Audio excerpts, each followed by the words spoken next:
If you are the person looking for your purpose in life, you make yourself relevant and develop the best version of yourself, this is the show for you. I'm Charlotte Ibanez. I'm your host for The Seed of Life TV. Change doesn't happen overnight. Every incremental step you take daily will add up to who you will become in the future.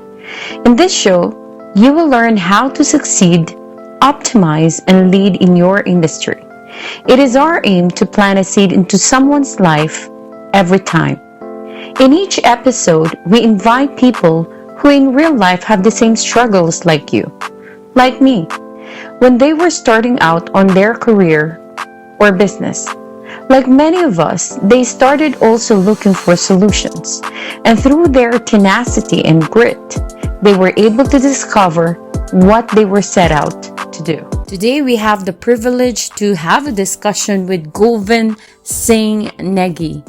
He is an HR and business leader, a social activist with dual masters in computer application and business administration from Symbiosis University, Pune, India. He has been awarded Top 100 HR Tech Minds in 2018, and just recently he received an HR Leader Award from Great Place to Work. Currently, he is designated as Senior Director for Talent Management and Delivery Center Lead for a global IT company called Three Pillar Global. He is also the founder of an HR social group called HR Success Talk. So now let's continue our discussion on expanding your influence and impact. What can they expect?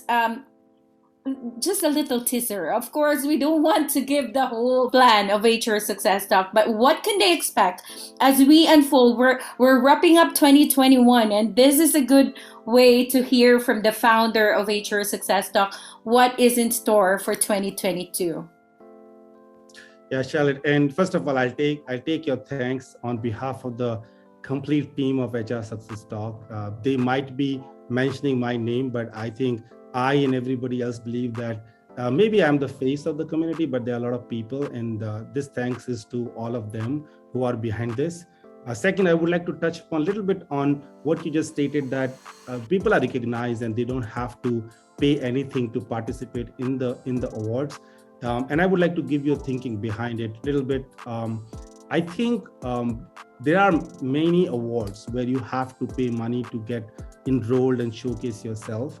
There's no problem in that. Of course, every award function might have some expenses which the organizer need to bear. Absolutely fine. What I don't like the awards where people pay to get the awards, and there are multiple such platforms available where you just enroll yourself, and it is a unsaid guarantee that you will get the award. Right? What we wanted to do is to showcase the work of people who are doing a great job in the different role in different part of the world, and in different industries. We wanted to recognize them. Our jury had a very tough time, honestly, to just look at those cases, stories, their impact, and chose some of them which they thought is worthy to be given award. So everybody who won the award, I can tell that they really deserved it, because this global jury was not tough to crack. It's not easy to crack. Is really, really tough. They have like immense experience behind them, and they knew what you're talking about and what impact you have created. So I just wanted to connect to what you just said.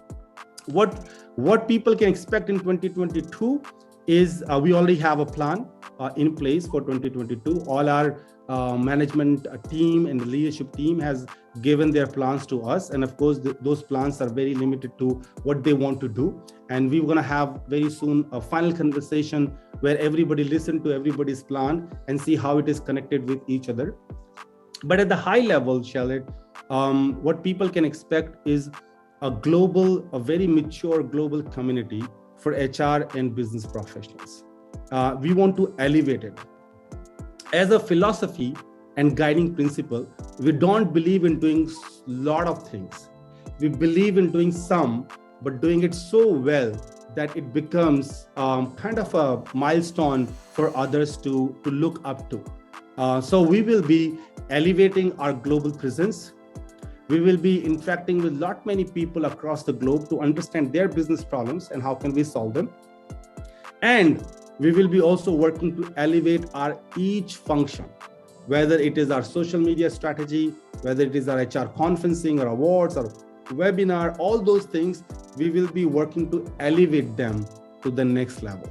So this is what high level, going global, being more mature, trying to solve more business problems across the world, of course, with the help of the business leaders across the world, and also maturing our engine, let me put it that way, to support that growth. Because if you don't have that engine in place, and if that engine is not elevating itself, you can't take the load of being a global community.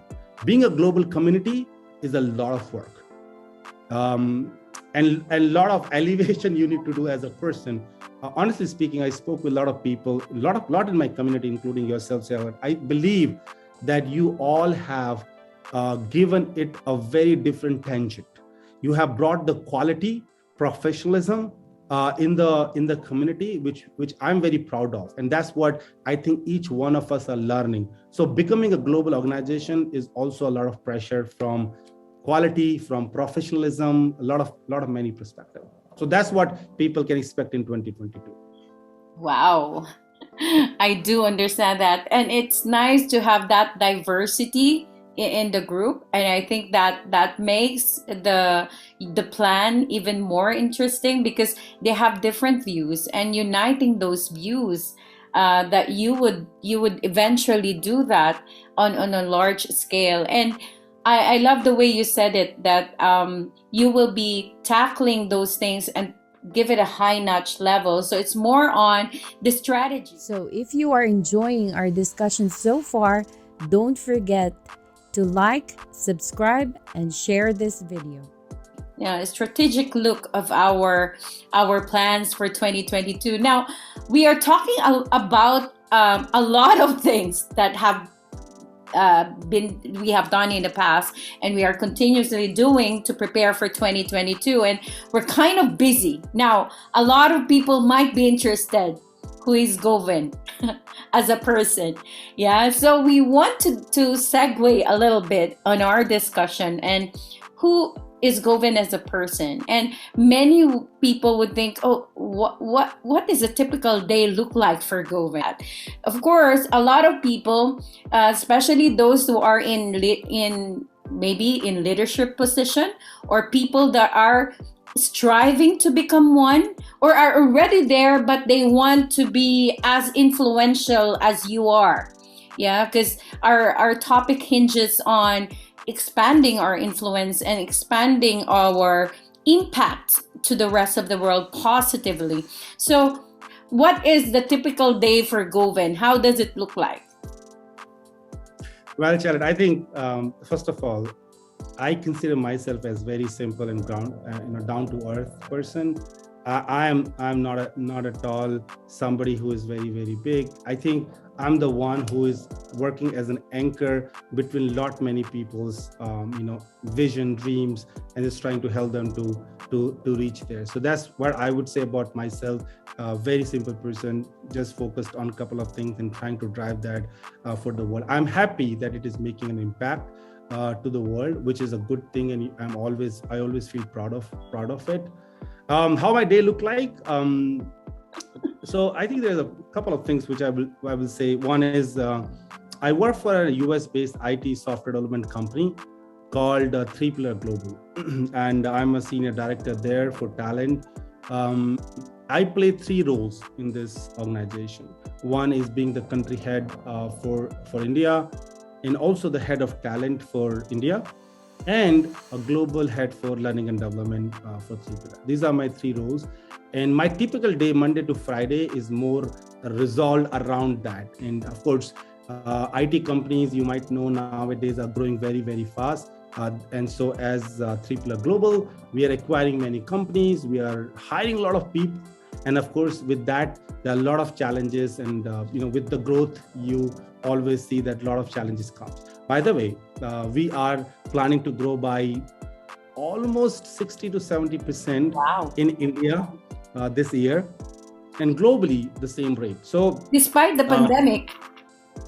Yeah, I think pandemic did Yeah, this wow. positive thing on IT industries. And by the way, when I look at other industries also, every industry is doing pretty good when the pandemic is going, including travel industry, which has the most impact, I would say. So I think they are also recovering, doing well. People wants to go outside. So this is what my Monday, Friday looks like. Meeting with people, leaders, operations, strategy. So what time do you wake up, Govind? What time do you wake up? What time I wake up is around 6 o'clock. 6 o'clock in the morning. Time, yeah. And then you go to office what time? Well, that's the interesting thing. I do not go to office nowadays because we are a permanent work from home organization. Oh, that's nice. Yeah, we can. So I normally work from office from home, but I at least go once in a week to the office, trying to increase it twice in the week. So mostly I go to Fridays because in our organization we have no meeting Fridays as well.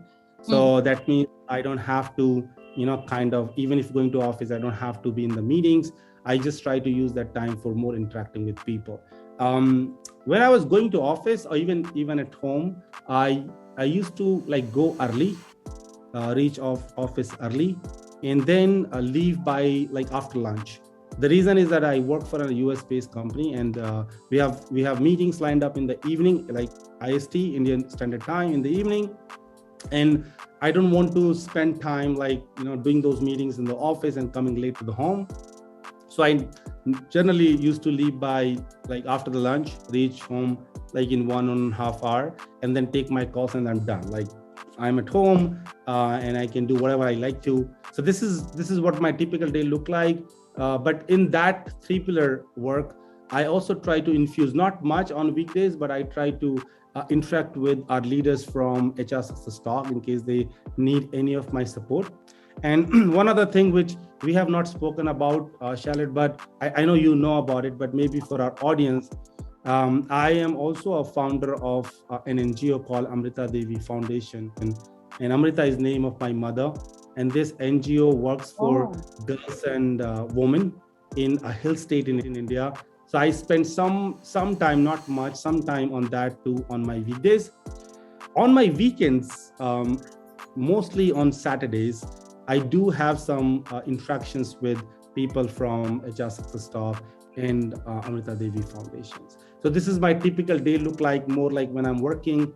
This is how you can see. I go to bed around, let's say, how do I say? Let me put that way. I close my work, let's say 8 o'clock in the evening, because I have some calls, so I just have to do it that way. And then I watch TV, and there are a lot of other news sometime on Netflix or Amazon Prime. There are a lot of platforms available. And so then so you would consider that as your hobby, watching TV? No, I think it's more a distressor for me, and also knowing what's going on in the world. That's what What's your hobby? Well, my hobby, in which I think, if you would have asked this question 2 years back, I would have said reading books. But I think I have developed a new one, which I really love, is traveling.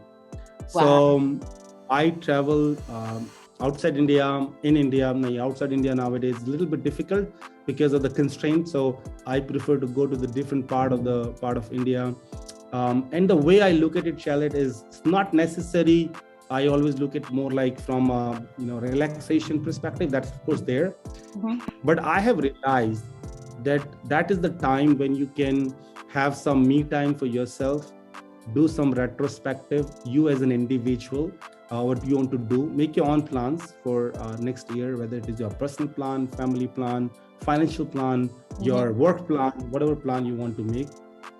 And when you do it little regularly, you will also get time to kind of think of what you have accomplished. Like if you go after 3 months and in a quarter, you will have an opportunity to just do a flashback of what you have accomplished, what you could have done differently. So for me, traveling nowadays is a new hobby, and I just came out of one week vacation yesterday afternoon, And this week I'm working, and I have to work very hard because next week is the Christmas vacation, which is coming up.